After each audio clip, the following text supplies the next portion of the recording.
gente cuando piensan sobre Palestina, piensan que son árabes, gente árabes. Árabes significa musulmanos. Musulmanos significa terrorismo, terroristas. Pero la verdad que es cosa que es no correcta. Porque el árabe es una cultura, no es una religión. Árabe es una cultura, gente que hablan en árabe, que viven en países árabes, pero no significa que ellos musulmanos. Por ejemplo, mi familia es cristiana. Tengo muchos amigos musulmanos, cristianos, judíos también viven en Palestina junto. En Palestina hay judíos que son palestinos, judíos palestinos. Viven en Nablus. Hay muchos cristianos también, viven en Cisjordania, en Gaza también. Entonces el idea o el estereotipo que dice que árabes son musulmanos es no correcto.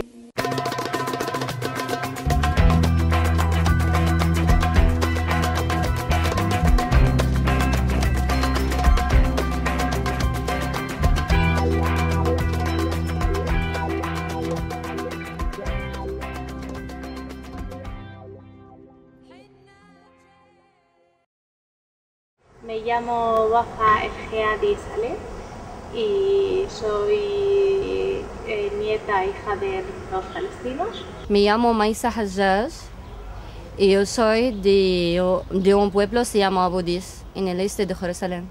أنا اسمي فادي أنا من غزة. Me llamo Fadi, soy de Gaza, de Palestina.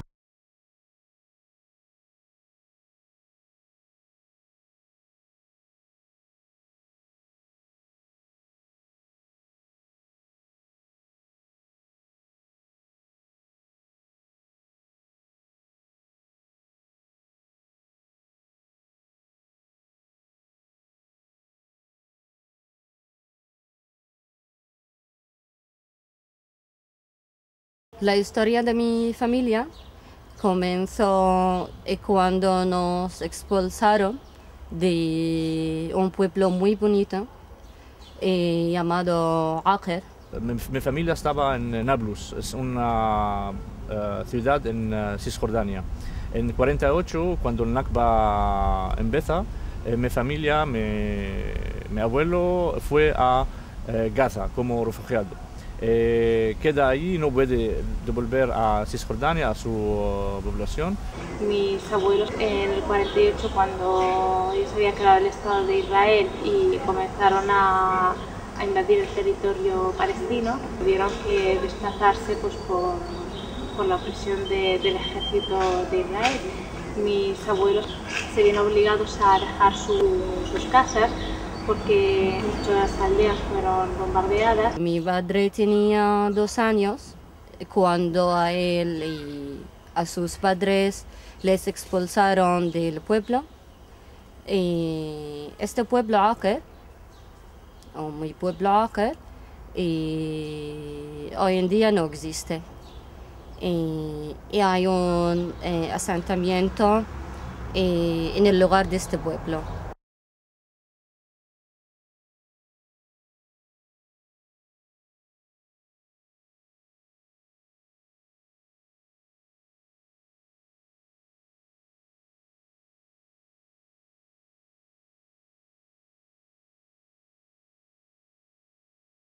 Familia vienen a Gaza, no tienen comida, no tienen agua. Ahí en Gaza el UNRWA hace campamentos de refugiados, para refugiados. Ellos viven por muchos meses en tiendas de campaña.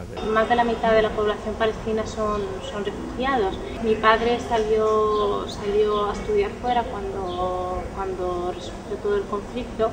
Y todos los que habían salido fuera, tanto por cualquier motivo, y entre ellos que, por ejemplo, había conseguido una beca, como el caso de mi padre, para estudiar en una universidad de Egipto, ya no tenían derecho a volver.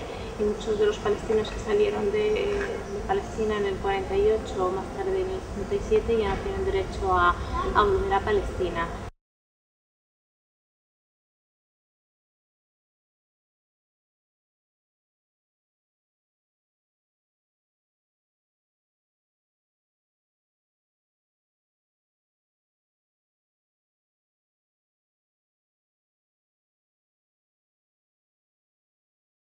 Mi familia en Gaza y queremos que volver a Nablus, el israelí no nos permita. No nos permitan un permiso para volver. Dicen que vosotros ahora en Gaza, vosotros nacían en Gaza, entonces vosotros Gazawi, no vosotros Cisjordanias. Entonces ellos danos, el israelí, dar a nosotros una identidad de Gaza. No nos permitan devolver ahí porque estaba la ocupación. La franja de Gaza es un lugar donde viven la más densidad de población en todo el mundo. No tienen infraestructura, no tienen aeropuertos ni puertos al lado del mar, no tienen derecho para salir de este sitio. Tiene población como 70% de refugiados palestinos. Desde el Nakba de 48 hasta ahora, de 2014, los ciudades o los refugiados desarrollan su vida, no viven en la misma tienda de campamento. Tienen casa mejor de la tienda, tienen fábricas, tienen tiendas, tienen electricidad, tienen vida normal, pero ellos viven en el mínimo. El mínimo de la vida, que no creo que hay gente en el mundo que pueden vivir el mismo.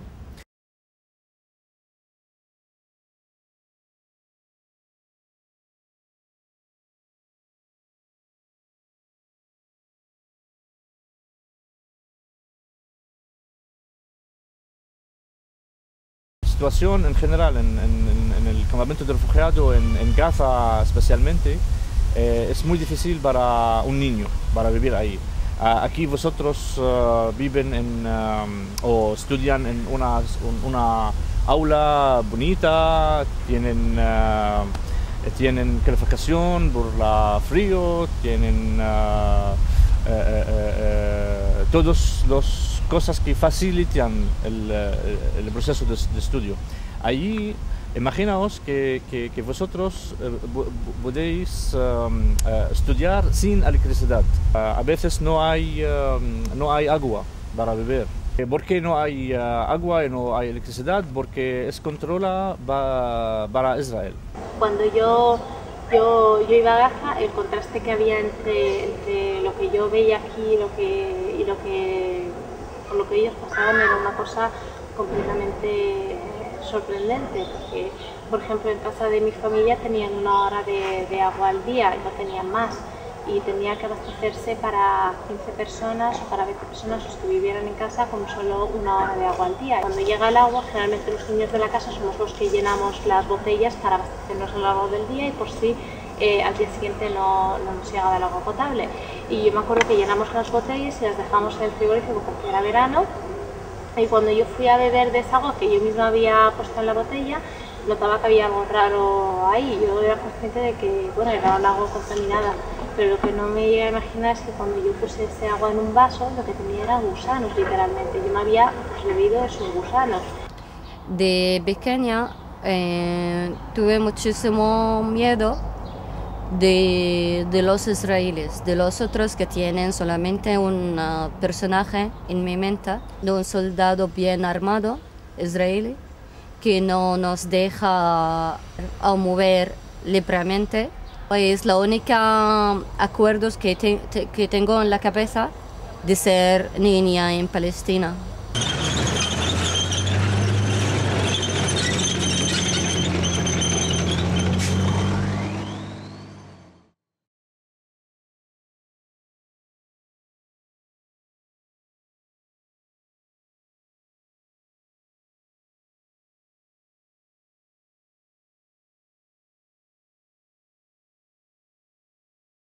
En el 2002 empezó a construirse un muro que rodea toda Cisjordania, que empezó a construirse en el 2002 y en el 2004 se dictaminó el Tribunal de Justicia Internacional que eso era una construcción ilegal porque separaba a personas, a familias de sus zonas de trabajo y sus casas, e incluso familias enteras las dejaba separadas, ya no solo de sus propios puestos de trabajo, sino de sus propias casas.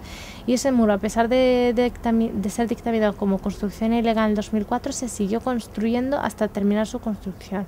Es un muro, mide 700 kilómetros y tiene una altura de 8 metros. Yo recuerdo que iba a la escuela con mis hermanos en un autobús y de un viaje que larga o dura solamente 10 minutos hasta llegar a nuestra escuela.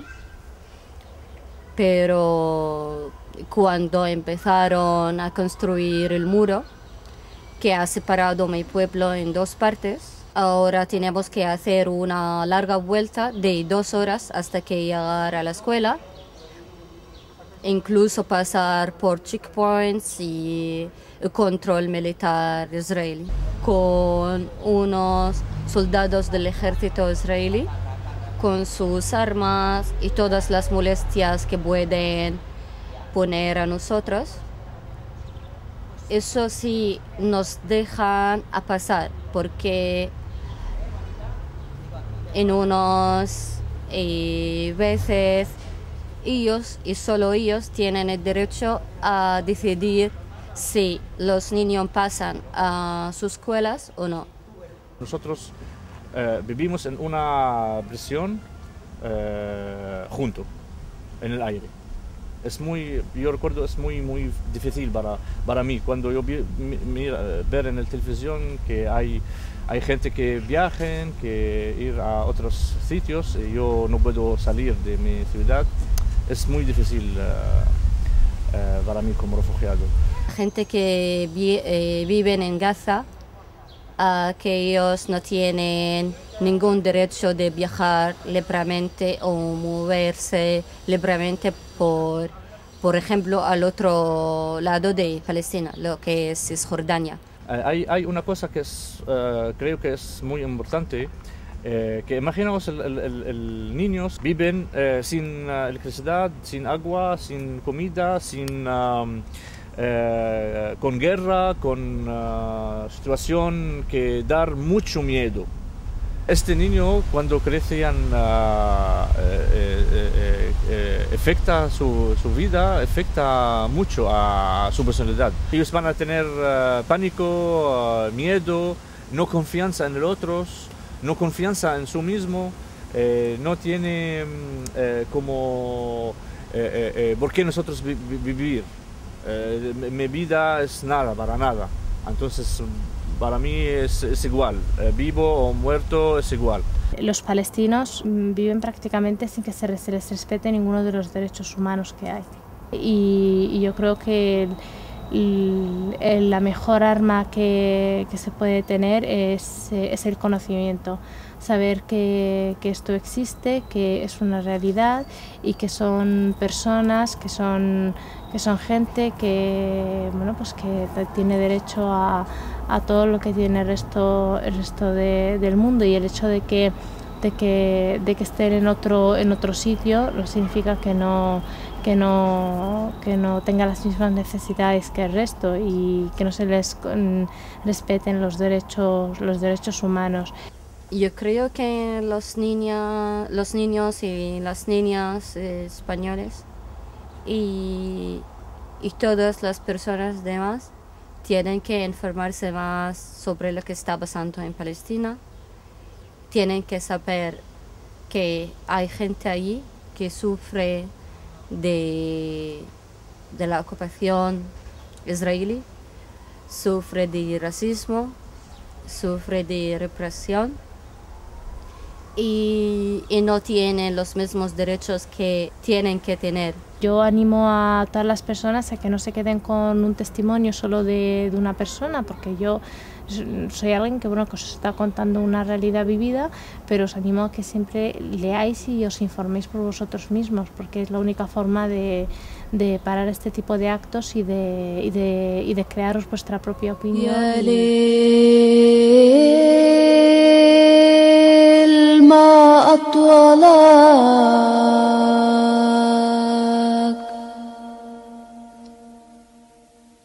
مشيت